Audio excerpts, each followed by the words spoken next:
Morning everyone and welcome. I'm Katie Fremlin and I'm the Project Manager for the Maths Centre for Excellence at City College Plymouth, and I'm going to talk to you about our Alternative Learning Environments Action Research this morning.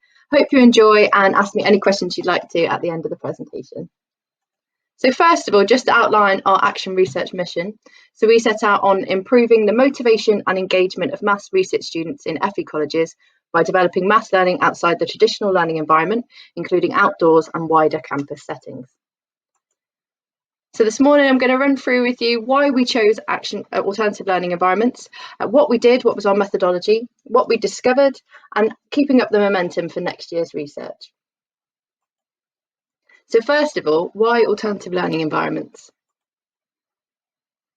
So a little bit about us as an action research group. So our team at City College Plymouth have a wide range of experience of teaching students from primary up until adult learners, but also a wide range of subject knowledge and experience within specialist units. We've all got a passion for the great outdoors and looking at alternative learning environments, and that's really helped develop our research from 2019 onwards. We were particularly lucky to be able to go on an Erasmus Plus trip to Sweden a couple of years ago, and that really helped us realise the calming effects of nature as well and how we can transfer that for use with teaching and learning with our students. As I said, we've continued this journey from 2019 as our action research and developed as we've gone. Our team are involved on two sites. So we have the main college site of City College Plymouth, which is an inner city site. And then we also have a specialist unit, which is called PK Barracks. We were hoping to have Exeter College take part again this year, but unfortunately due to COVID and the sporadic lockdowns and everything else that it threw at us, they've had to pause their participation at the moment, and they're going to restart in September. So our data set was slightly smaller than we wanted. A bit about our demographic. So City College Plymouth, we're down in the sunny southwest, and we're an inner city college, so the demographic reflects this in terms of deprivation, access to resources and services. Across the board in Plymouth, we have something called the Plymouth Challenge, where at all levels our learners are under the national average in maths achievement. And therefore, Key Stage 4, this is really highlighted, and lots of these learners come on to us in an FE setting. We also have the majority of our students, which I'm sure is prevalent in all FE colleges, do suffer with some degree of maths anxiety. So it's something that we've really wanted to consider within our action research. So a bit of introduction and background on alternative learning environments. So as the CFEM project set out a few years ago, we developed the criteria for each of the 4 key themes. So that's motivation, engagement, contextualisation, data and technology, and mastery. We've really honed in on motivation and engagement as a centre. And that's looking at development of positive learning environments that are more engaging, linking maths learning to students' interests, and being sympathetic to students' usual ways of working. So in 2019-20, we found some really strong positive suggestions from our action research. So we continued this, looking at how maths learning outside the traditional classroom environment is a positive development in teaching and learning for post-16. So what we developed this year, we created further alternative lessons that were incorporated into the scheme of work. We worked with a wider range of students. We looked at more alternative environments, so we opened up further. So last year we looked just at doing some outdoors, but actually we've looked at how we can use other campus settings. And we brought a maths mastery base to the sessions as well. So we looked at that initially in our background research, and we tied each lesson to some of the mastery concepts. This is just I'll let you have a read of this one, a quote from Ofsted in 2018, but really about how outdoor learning outside the classroom is a really great direction for us to go in with teaching and learning. And actually in our recent Ofsted inspection in 2019, our research was commended for the use of memorable practical activities to help learners grasp those important mathematical concepts. So what we did, what was our methodology? So I won't read through all of these, but these were our initial objectives as we set off, hoping for a non-COVID year. Obviously, some of these have had to change due to the ongoing restrictions, but we've tried to stick through to most of these. But just to summarise and simplify these, we initially set out with these objectives based on linking maths with vocations, being sympathetic to learners' usual ways of working, creating practical maths sessions based in mastery, and analysing the effectiveness of these on a range of students. So when we first got together, our ARG assembled, and this is the areas that we wanted to look at for our background research. So we developed our research following on from the positive suggestions of 1920. Relational engagement was something we definitely wanted to add in, so that was something we looked at less last year, and the affective domain. So we've explored that more, and we've also looked more at experiential learning and, again, as a key theme for most of us, maths anxiety. So the full process, so we did an initial diagnostic with our students, which was about building relationships and that understanding of their maths anxiety indicators, so what level they were coming in at, how they felt about studying maths, but it also started building that tutor-student relationship more, and we got to know them more. After that, they experienced 4 alternative maths lessons across the year. We initially wanted to do 8 lessons, but due to the lockdowns, we honed this down to 4. We really wanted these sessions, as they're all about alternative environments, to be face-to-face and to be in those environments. We looked at some additional online activities that we did along the way, but for our research, we really wanted to focus in on that experience of the lesson in a face-to-face practical environment. And then at the end of each session, there's student and staff feedback, and we gathered this in and based on their experience and also observations of the tutor for the class. Alongside all of this, the team experienced some really high quality CPD this year as an action research group. So the 4 sessions that we carried out with students. So session 1, campus orienteering, that was our flagship lesson from last year.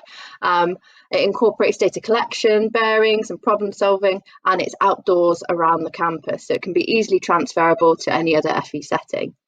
Session 2, the perfect squash and smoothies. So it was all about ratios, percentages, measurements, and we can carry this out in our hospitality settings in an FE campus, or you could do it in anywhere really where you've got electricity. We really wanted to get a smoothie bike, but due to COVID situation, we weren't able to have students touching everything and sitting on the bike, so we weren't able to do that this year, but hopefully for next year. Session 3, we did running speed, so it was all about getting students up and moving in the classroom and outdoors. We looked at well-known athletes and sporting events, and they calculated and analysed the racing speeds for them and for themselves. So all about measure, data analysis, great session. And session 4, there's been a murder. I think this was probably my favourite. We have a Scottish lecturer, Dawn, who says the title in a much better way than me. But it was a really interactive session, including statistics, surface area, data collection, conversion, problem solving, speed, distance, time. And the students really got into this. You can set the murder scene up anywhere you want to on campus. You can use science labs. We've also got a crime scene room. So there's a really great settings that you can use within an FE campus. The session structure, so we start off introduction, speak to the students, what activity we're doing today, a bit of an overview of the skills that they will require, then setting it up, grouping the students together, getting them set up with the worksheets or anything that they need for the activity, and answering any questions they have. Then they go straight into the practical maths activity, and we sort of observe but also go around, join in, so they see the lecturers joining in with them. So I think it really helps to remove that hierarchy in the classroom. And then completion of the task, we recap the math skills that have been involved. Lots of them are surprised at how much maths they've used. And then we gather in that feedback from the learners and the lecturers when they complete their feedback forms. So what we discovered. So in terms of motivation and engagement, we looked at 3 aspects. So we looked at behavioural, cognitive and relational engagement. So what do we mean by these? So in terms of behavioural, we assessed student effort, their persistence and participation. So that sort of came more through the lecturer feedback. For cognitive, we assessed the students' feelings about their own work and their skills in the session. So did they feel that their math skills had improved? Did they enjoy the session? Did they feel they got involved more than usual? And relational, we focused on the student-lecturer relationship and creating that more, as I said, non-hierarchical classroom environment during the sessions. So that was sort of reflected in whether students felt they'd been more autonomous. Did they feel like the whole class had behaved more in that session, been more involved? So here are some of the stats from the session. So I enjoyed the activity. So when they were rating, we saw that 94% of students agreed or strongly agreed with this. For whether the activity helped their math skills and helped them build their skills, 68.6% of students agreed or strongly agreed. And I joined in more than usual. We found that 83.5% of students felt they joined in more than usual within this maths lesson within the alternative learning environment session. So I won't run through all of these, but just give you a second to have a look at them. So when we combine the 4 sessions, these were our overall results, and we found that we had an 86.6% success rate. And here are the broken down areas for the questions that we asked students.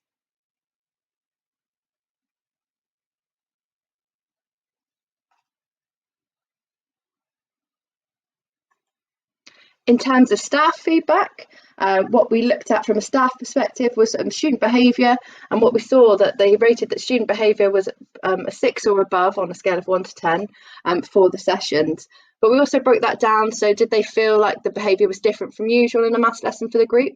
And as we coded our answers, as you can see in the colours here, and we saw that the purple group here are really focused on, they've mentioned behaviour and they've mentioned engagement being better. And the blue group of answers here are about being more focused and determined. So we could see that really positive effect on students that was really noticed by their lecturer.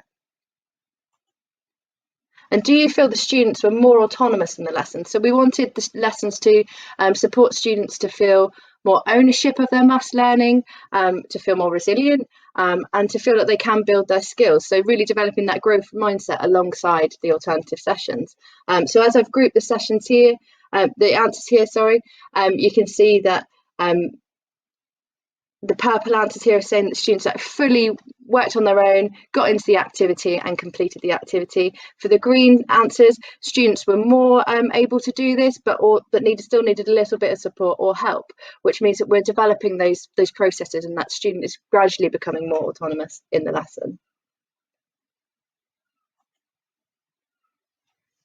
So just a few bits of discussion around what we found. So obviously COVID had an effect on what we initially set out to do. So our data set is smaller than we'd planned for, but we still had 67 students take part. But it therefore affected whether we really wanted to break down those student groups and analyse whether the sessions had different effects on say SEN students or ESOL students, different age groups. So as we grow that data set next year, we want to be able to analyse that further. Because we wanted the sessions to be face-to-face and in those environments, therefore the timescales were affected slightly. So due to the lockdowns, it meant that the last 3 lessons were quite close together once we came back from the second lockdown. External factors that can impact the session. So obviously we were based on 2 different sites. So the way that a lesson is traditionally delivered could differ between the City College campus and PK Barracks. So that can have an effect on how the students feel about their engagement. Also things like the time of the lesson. So if it was first thing on a Monday morning or last thing on a Friday, there might be less engagement than say if it was on a Wednesday afternoon.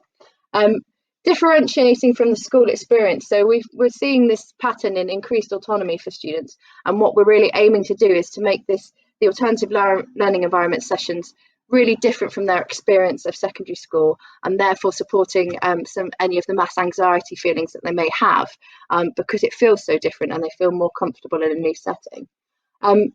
We can see that there's suggestions of really positive effects on behaviour and therefore other barriers like maths anxiety. So we found it actually seems to create this level playing field within the lesson environment. So students that might be generally more confident as opposed to the ones that are less confident, they seem to level out in these sessions, and actually everyone takes part and everyone gets involved, and it takes away that sort of stepping of different groups of students within a session.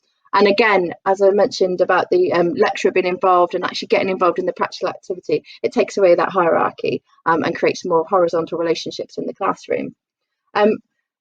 The qualitative feedback from staff suggests increased focus and engagement of students, which is really positive, and we want to develop this further. And again, it's really continued to improve our cross-college maths culture and collaboration. So we've been involved with different departments to create these sessions and to use the different spaces around the college. And it's really created a buzz about how they can embed maths within their own vocational areas. So keeping up the momentum. So the cycle of action research, so for next year, what we're going to do, so we're going to increase the data set, and we will increase the number of sites that take part, therefore meaning that we can compare students more and also look at different student groups and how these lessons and the process affects them. Further development of the diagnostic and feedback avenues. So we want to create, now that we can do some more face-to-face, we'll have student forums, and we want students to be involved in designing the lessons also. So we're going to have some focus groups with students. Vocational focused embedding of maths mastery, so scheme of work collaboration.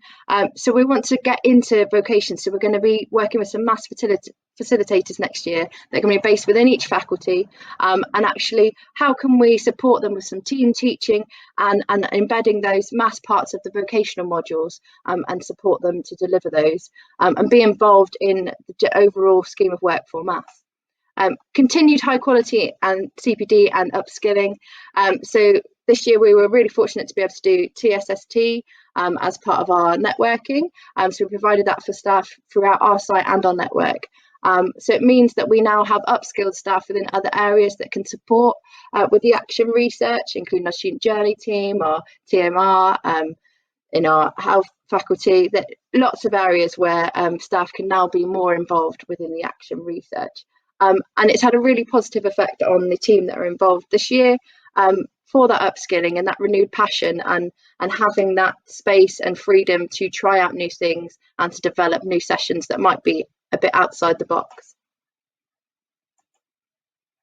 So our key takeaways from our action research this year. So we've got really strong indications that the alternative learning environments maths sessions create behavioural improvement, increased engagement in sessions, and overall build that relationship between lecturer and student a lot across the year, so that they can be supported to build their maths skills in a comfortable environment.